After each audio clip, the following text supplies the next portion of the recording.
Assalamualaikum warahmatullahi wabarakatuh. Kami dari kelompok 2 akan mempresentasikan hasil analisis kami menggunakan Chinok Database. Next.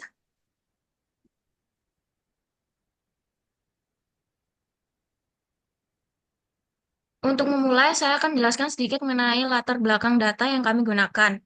Nah, database Chinok ini merupakan salah satu database simulasi yang menyediakan data transaksi musik digital dan banyak digunakan untuk analisis data dalam industri musik. Database ini sendiri menyimpan berbagai informasi penting seperti data pelanggan, artis, album, genre musik, serta riwayat pembelian pelanggan. Next.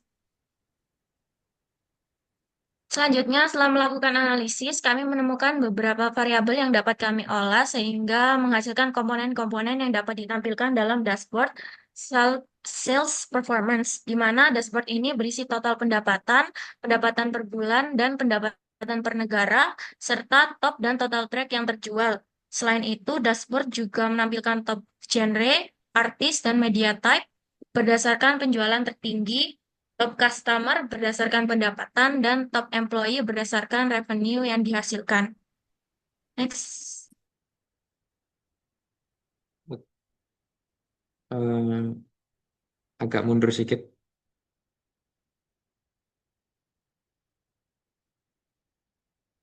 mundur. Slide-nya mundur, slide-nya. Slide-nya ke slide 4. Slide.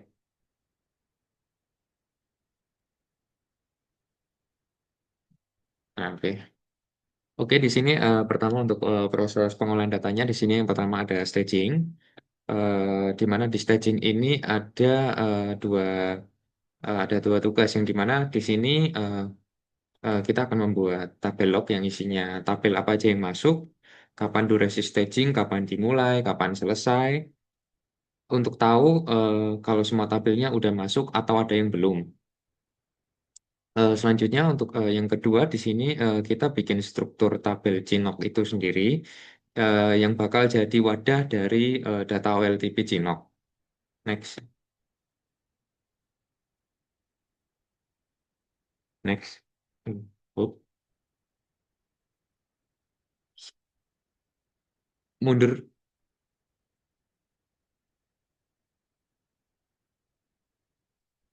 Selanjutnya untuk pembuatan data warehouse di sini ada 4 tabel dimensi.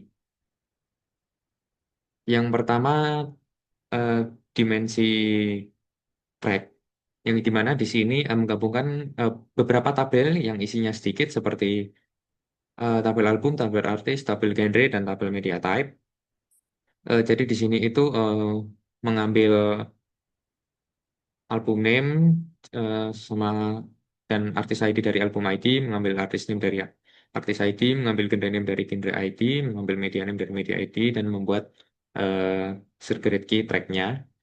Lalu untuk dimensi employee, untuk di sini prosesnya kita bikin full name-nya dari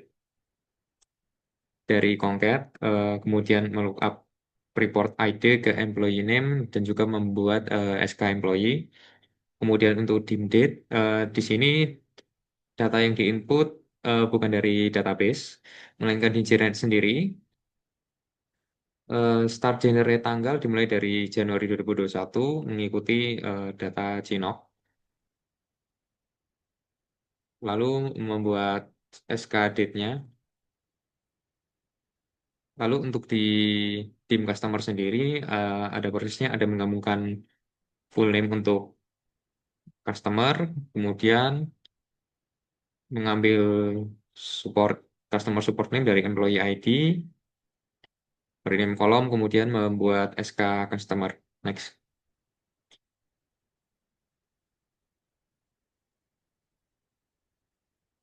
Lalu setelah semua tabel dimensi telah dibuat, sekarang membuat tabel fact yang dimana di sini tabel invoice dijadikan tabel fact. Lalu di sini prosesnya mengambil semua SK dari dimensi-dimensi yang sudah dibuat. Jadi ngambil SK-nya track, SK customer, SK employee, SK date. Kemudian juga membuat tabel kolom total revenue dari unit price dikali quantity. Lalu juga membuat ID untuk tabel fact ini sendiri. Next.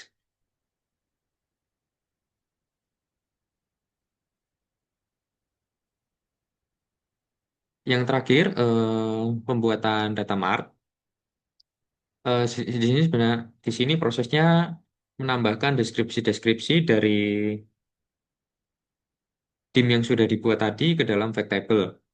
Seperti misalnya di customer input mengambil nama, di employee mengambil nama employee, di track mengambil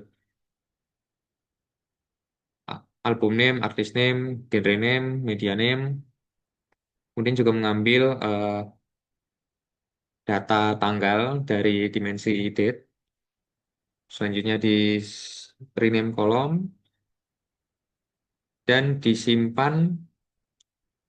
Outputnya ada dua di sini. Yang pertama untuk disimpan kembali ke database tabel output. Yang kedua text file dijadikan CSV untuk bisa divisualisasikan di Tableau. Next,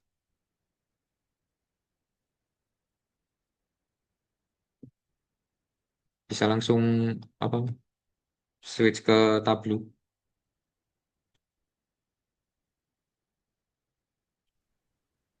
Baik, eh, izin share screen ya. Ya,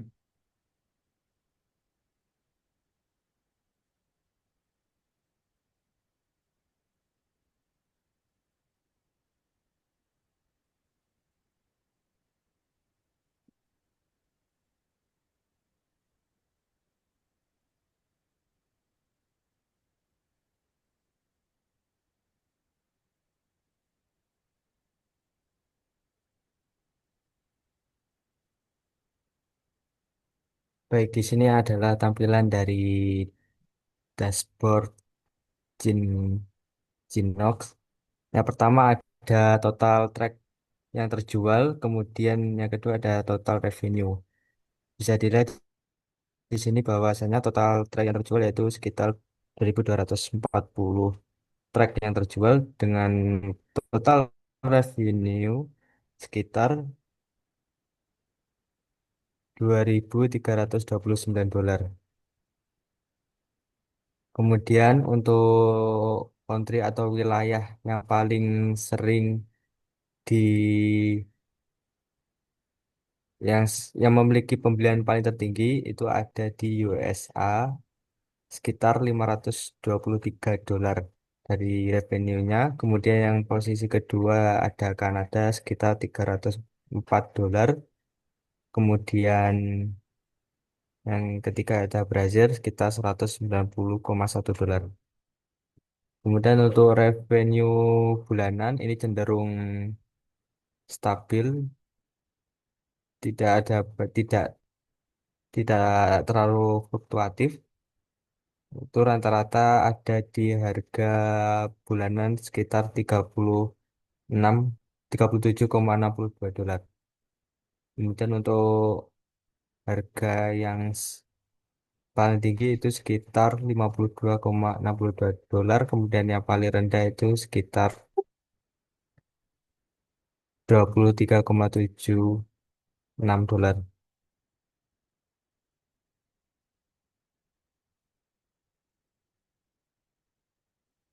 Kemudian album yang sering dibeli yaitu ada Minha Historia, kemudian kedua ada Gis- Greatest Hits, yang ketiga ada Unplugged, yang keempat ada Acústico, yang kelima ada Greatest Kiss. Hal ini menunjukkan bahwasannya negara yang top 3 itu sering membeli dari kelima album top di sini. Seperti itu. Kemudian untuk untuk penjelasan grafik dari dashboard akan dilanjutkan oleh teman saya.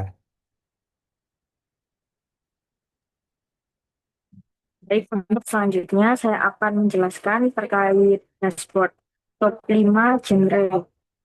Nah, untuk top 5 genre ini, untuk posisi pertama diraih oleh genre rock, lalu untuk kedua yaitu genre Latin, yang ketiga yaitu genre alternatif dan punk, yang keempat yaitu genre metal, dan yang kelima yaitu jazz. Dan untuk keseluruhan total top genre ini ada 1791. Nah, untuk selanjutnya yaitu bagian top 5 artis.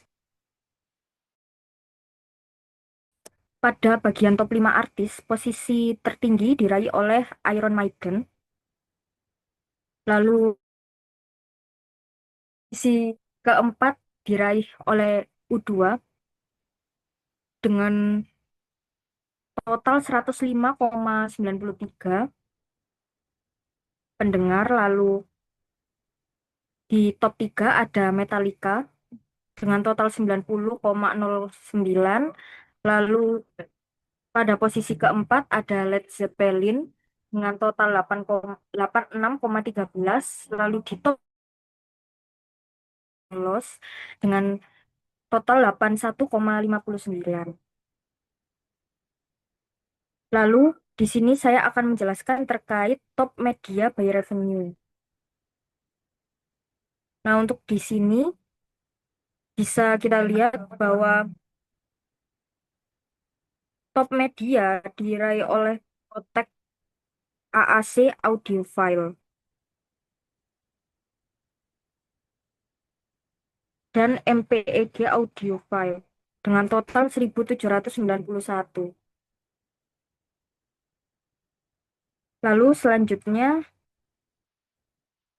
yang terakhir ada Customer Insight. Di sini kita bisa melihat pola customer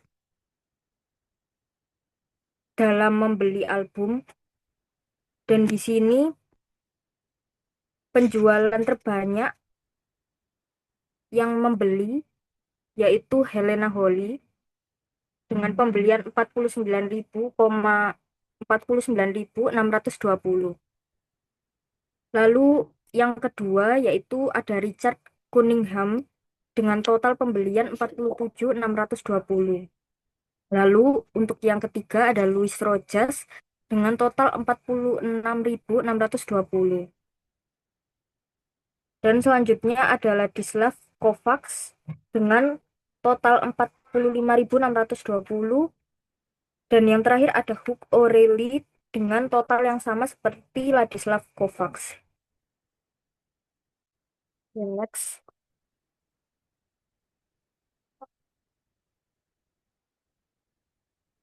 Baik, mungkin sekian presentasi dari kami. Mohon maaf jika ada kesalahan kata atau kalimat. Sekian kami akhiri. Wassalamualaikum warahmatullahi wabarakatuh.